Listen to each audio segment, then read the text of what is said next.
הקבוצות הראשונות יצאו לנרוץ', והקבוצות האחרונות יצאו כבר לרודניצקי.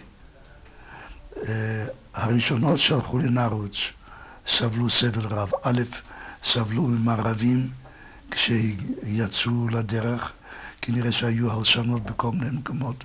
גם העיקרים לא שיתפו פעולה.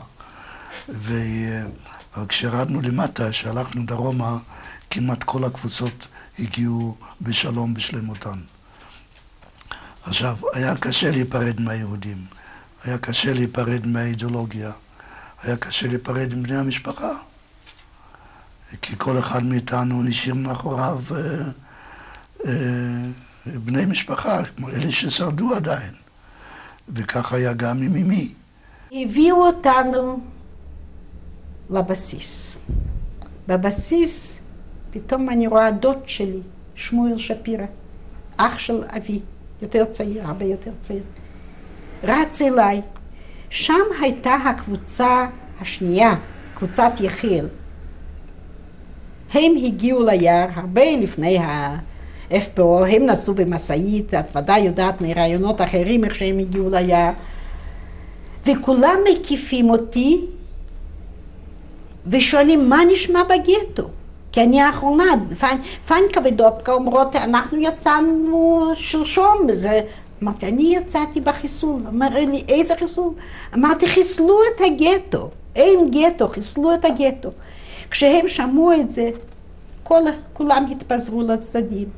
אני עם הרגליים, עם שוטטות דם, פצועה, עייפה, רעיבה. סוף סוף אני פוגשת אנשים יהודים שאני לא צריכה לפחד, אז הם מתפזרים, כל אחד הלך הצידה לבכות.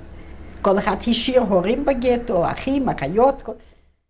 חברים שלנו שיצאו לפרטיזנים, לנרוץ', ורוב רובו של FPO היה בנרוץ', התנסו בחוויות מאוד קשות עם הפרטיזנים הסובייטים. עד שם אנטישמיות פרועה, הרבה נהרגו, הם באו, הנה גלזמן שהוא היה סגן מפקד FPO, בא עם קבוצה שלו ליער, והם לקחו לכם בנוחותו. לקחו את הנשק, אנחנו את הנשק שהברחנו מגרמנים לגטו, והוצאנו מגטו ליער. באנו ליער, והם לקחו לכולם את הנשק. פרטיזן ללא נשק, הוא נתון לעצמו. הוא לא לוחם, הוא לא כלום. לקחו מכם נניח לבחורים שהיו לכם מעילי אור, וסידרו אותם למחנות משפחתיים, אני מדברת על נרוץ'. כן. והם סבלו מאוד, גם לא כולם הצליחו ללחום, לא, רובם לא. היו בגדודים משפחתיים, והם חווים את התקופה, תקופה מאוד טרגית, איומה. יחס לבחורות היה נורא. בחורות, זה בכל מקום.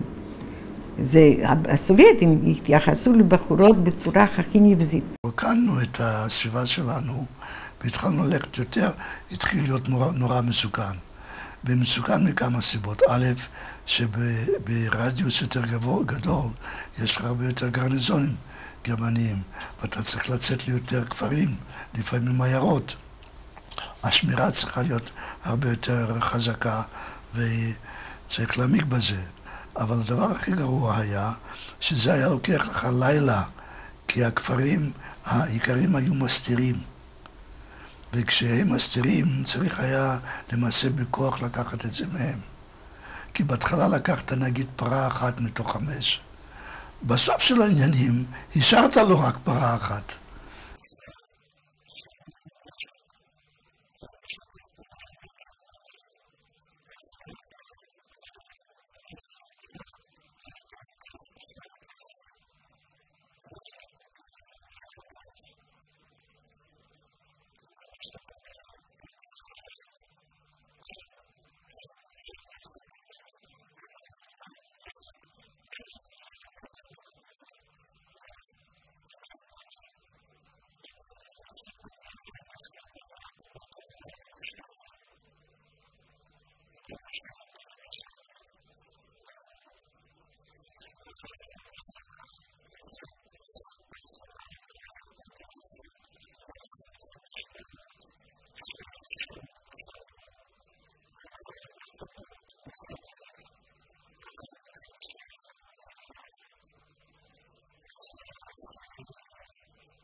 44, קיבלנו הוראה להתכונן לעלות על וילנה. הצבא האדום מתקרב מהמזרח, והטילו עלינו לסגור מהצד הדרומי.